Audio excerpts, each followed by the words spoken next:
One of the most harmful and at the same time most overlooked mistakes in walking is starting the movement at a fast pace without any preparation of the body.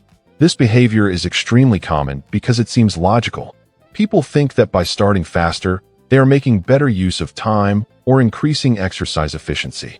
However, from a physiological standpoint, this practice is one of the main factors responsible for pain, silent injuries, and decreased performance over time. The human body does not function like a mechanical system that can be instantly activated at high intensity. It operates through progressive transitions. There is a gradual adjustment between rest and effort, and ignoring this phase compromises multiple systems at the same time. The first system affected is the muscular system. During rest, muscle fibers have less elasticity. This happens because local temperature is lower, blood flow is reduced, and internal tissue viscosity is higher. When movement begins abruptly, these fibers are subjected to stretching and contraction in an unprepared state. This increases the likelihood of microinjuries. These microinjuries are not immediately noticeable. They do not cause acute pain or stop activity, but they create an accumulation of damage over time. This buildup is one of the main causes of chronic pain in people who walk regularly but incorrectly. The problem is not walking itself, but how it is started. The second system directly affected is the joint system. Joints depend on an internal fluid called synovial fluid to function properly. This fluid acts as a lubricant and as a transport medium for nutrients to the cartilage. During rest periods, this fluid is not evenly distributed within the joint. It requires light movement to spread and form a protective layer between joint surfaces. When walking begins at a fast pace, the joint is subjected to load before this lubrication is established. This increases internal friction and accelerates cartilage wear. The third impact occurs in the cardiovascular system. The heart and blood vessels need time to adapt to increased metabolic demand. When intensity rises suddenly, heart rate increases rapidly and blood pressure spikes abruptly. In younger individuals, this adjustment is usually well tolerated.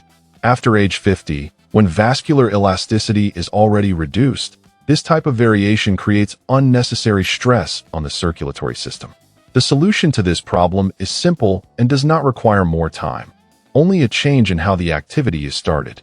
The first minutes of walking should be done at a slow and controlled pace. This period acts as a transition phase.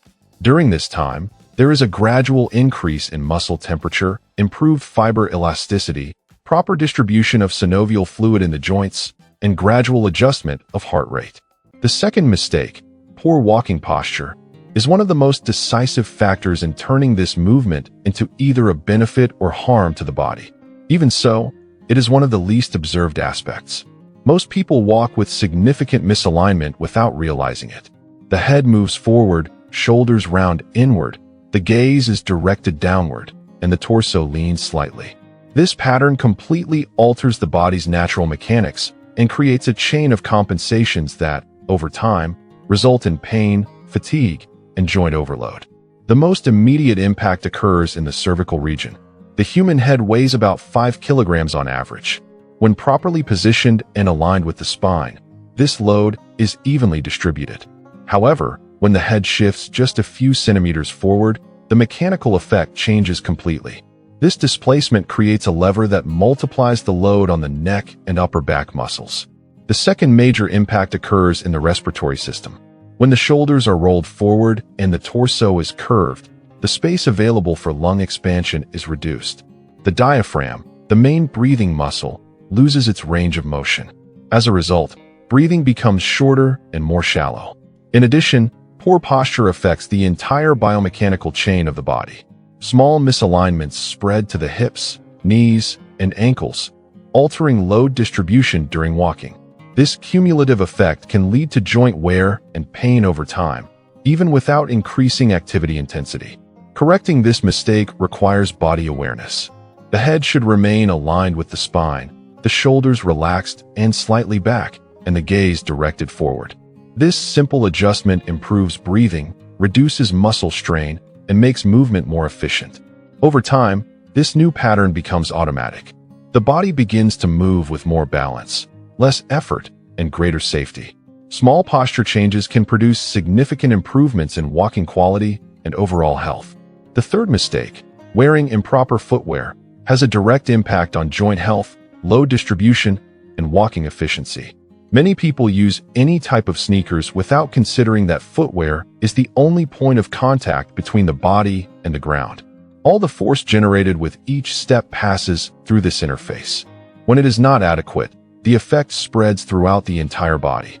Over the years, the body loses part of its natural ability to absorb impact. The plantar region, which acts as a shock absorber, becomes less efficient. This makes the body rely even more on footwear to protect the joints. When the shoe does not provide adequate support, the impact is transferred directly to the ankles, knees, hips, and spine. Another important factor is arch support. The arch helps distribute body weight evenly. When proper support is lacking, misalignment occurs, affecting the entire walking mechanics. This can lead to pain, instability, and overload in various joints. Shoe flexibility also influences movement. A shoe that is too rigid limits the natural movement of the foot, while one that is too soft reduces stability. The ideal is to find a balance between cushioning and support, allowing natural movement with proper protection. In addition, wear over time reduces a shoe's ability to absorb impact. Even if the outer appearance looks fine, the internal structure may be compromised. Therefore, periodic replacement is essential to maintain efficiency and prevent joint overload. Choosing the right footwear does not just improve comfort. It protects the joints, maintains body alignment, and allows walking to be a safe and effective activity in the long term. The fourth mistake, walking infrequently but for long periods, is one of the most common patterns among people with busy routines. The logic seems correct. Since there is no time during the week, all activity is concentrated into a single day. However, the human body does not respond well to isolated stimuli. It depends on repetition to create adaptation. When walking is performed only once a week, the muscles remain in a low activation state most of the time. When they are suddenly pushed intensely in a single session, they are not prepared for the load. This increases the risk of excessive fatigue and micro-injuries. The cardiovascular system is also affected. The heart needs frequent stimulation to improve its efficiency. Isolated sessions are not enough to produce lasting adaptations. As a result, the body quickly returns to its baseline state after each activity. Joints follow the same principle. Regular movement helps distribute synovial fluid, which protects cartilage. Long periods without activity followed by intense loads do not support joint health and may accelerate wear. The solution is simple. Increase frequency, not necessarily duration. Shorter walks performed several times a week produce better results than a single long session. This pattern allows progressive adaptation and reduces the risk of injury. The fifth mistake, walking with your arms still, also significantly compromises movement efficiency. Walking is an integrated pattern involving coordination between arms and legs. When the arms do not participate, the body must compensate in other areas. This compensation occurs mainly in the lower back. Without arm movement, the torso rotates more to maintain balance, creating overload in the lower back. In addition, the lack of arm movement reduces walking efficiency. The arms help propel the body forward, reducing the effort required from the legs. Without this contribution, energy expenditure increases and movement becomes more tiring. Another important impact is on posture. Still arms promote stiffness in the upper body, contributing to rounded shoulders and spinal misalignment. The correction is simple. Allow the arms to move naturally in sync with the legs. The elbows should be slightly bent, and the movement should be fluid, without stiffness. This adjustment improves balance, reduces effort, and makes walking more efficient and safer. Mistake 6. Taking steps that are too long while walking. A very common mistake, especially among people who want to walk faster or get more out of it, is taking excessively long steps during a walk. At first glance, this seems efficient. The logic is simple. Longer steps cover more distance in less time. However, from a biomechanical perspective, this pattern completely changes how the body absorbs impact and distributes load. The natural walking motion follows an energy-efficient pattern. The body is designed to move forward with moderate steps, keeping the center of gravity stable. When the step is excessively long, the foot tends to hit the ground far in front of the body. This positioning creates a braking effect with each step. This impact is mainly absorbed by the heel and transferred abruptly to the ankles, knees, and hips. Over time, this pattern increases joint stress and can contribute to progressive wear. In addition, overly long steps increase energy expenditure and reduce movement efficiency. The body must work harder to stabilize and push forward with each step. The correction is simple: shorten the stride and slightly increase cadence. The foot should land closer to the body line, creating a smoother and more continuous movement. Mistake 7. Looking down while walking. Another extremely common mistake is walking while constantly looking down at the ground. This habit directly affects posture, breathing, and balance. When you look down, your head moves forward, altering spinal alignment. This misalignment increases the load on the cervical region and creates muscle tension. This pattern also reduces breathing capacity. With the torso inclined, lung expansion is limited, making breathing more shallow and less efficient. Another important impact is on balance. Looking forward helps the brain anticipate the environment and adjust movement. Looking only downward reduces this ability and may increase the risk of instability. The solution is to keep your gaze directed forward toward the horizon, naturally aligning your head and posture. With these final adjustments, you correct the main walking mistakes and turn this activity into a complete tool to improve health, reduce pain, and enhance quality of life. By applying all these adjustments, from how you start walking to posture, pace, frequency, and movement mechanics, you completely transform the impact this activity has on your body. What could previously cause wear and tear now begins to promote positive adaptation. This is the key point. Walking is not just about moving, but about how you move. Small corrections, when applied consistently, have a significant cumulative effect. The body responds to repetition and the quality of the stimulus. Over time, muscles become stronger, joints become more protected, and the cardiovascular system becomes more efficient. Another important benefit is the reduction in injury risk. When movement is performed correctly, the load is distributed evenly. This reduces stress on specific structures and allows the body to sustain the activity longer without discomfort. In addition, walking becomes more energy efficient. With better coordination, posture, and muscle engagement, the body performs the same effort with less energy expenditure. This makes the activity lighter and more sustainable over time. Over time, these adjustments no longer require conscious attention and become part of your natural movement pattern. This is when walking truly becomes automatic, efficient, and safe. And in the end, this is what matters most. It's not about walking more, but walking better. The quality of movement is what determines the results you will achieve over time. When you understand and apply these principles, walking stops being just a simple physical activity and becomes a strategic health tool. It begins to act not only on improving fitness, but also on preserving joints, balancing the body, and preventing future problems. This type of approach completely changes your relationship with exercise.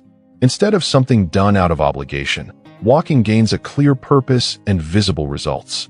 This increases motivation and makes long-term consistency easier. Another important point is autonomy. By understanding how your body works, you begin to identify mistakes, make adjustments, and adapt your practice according to your needs. This reduces dependence on external guidance and increases control over your own health. Over time, the benefits go beyond the physical. Regular walking, when done correctly, also impacts mental well-being, improves daily energy levels, and contributes to a more balanced routine. And that is exactly what differentiates a common practice from an effective one: intention, knowledge, and execution. When these elements are aligned, results stop being limited and become consistent and long-lasting. In the end, walking remains simple, but now with direction, awareness, and a real impact on your quality of life. As you maintain this practice over time, the gains stop being just noticeable and become structural. The body adapts more deeply, creating a stronger foundation of movement, stability, and endurance. This means that everyday activities also become easier, safer, and less tiring. This continuous evolution reduces not only the risk of injuries, but also the dependence on future interventions. A body that moves well tends to remain functional for longer, with less need for corrections or treatments. Another important point is long-term consistency. Unlike intense practices that are difficult to maintain, well-executed walking easily fits into your routine. This allows you to sustain the habit over long periods, which is the true key to lasting results. Over time, you begin to realize that it's not just about avoiding mistakes, but about building an efficient movement pattern. This pattern reflects throughout the entire body, improving posture, balance, and coordination as a whole. And when this level is reached, walking stops being just an exercise and becomes part of your natural way of moving. This is the final point of the process, when the simple becomes efficient and the efficient becomes automatic. And when this pattern becomes established, something even more important happens. You start moving better without having to think about it all the time. The body internalizes the correct pattern, automatically reducing errors and maintaining movement efficiency even in different situations, such as uphill, downhill, or uneven terrain. This level of adaptation is what ensures physical longevity. It's not just about avoiding pain now, but about preserving the ability to move well over the years. Walking, when done correctly, becomes one of the most effective tools to maintain this functionality. Another important effect is confidence in your own body. When movement is stable, efficient, and free of discomfort, the tendency is to increase activity frequency. This creates a positive cycle, where more movement leads to more adaptation, and more adaptation makes it easier to stay active. With this, walking stops being just a habit and becomes part of your health foundation. It supports other activities, improves overall energy, and contributes to a more active and balanced lifestyle. And in the end, it all comes down to consistency and proper execution. Small adjustments, applied every day, are what truly build lasting results. Because it's not about doing more, it's about doing better consistently. By the time you reach this point, it becomes clear that walking, despite being simple, has a level of complexity that often goes unnoticed. Every detail, from how the movement begins to how the body positions and responds, directly influences the results. Ignoring these details is what turns a potentially beneficial activity into a source of strain.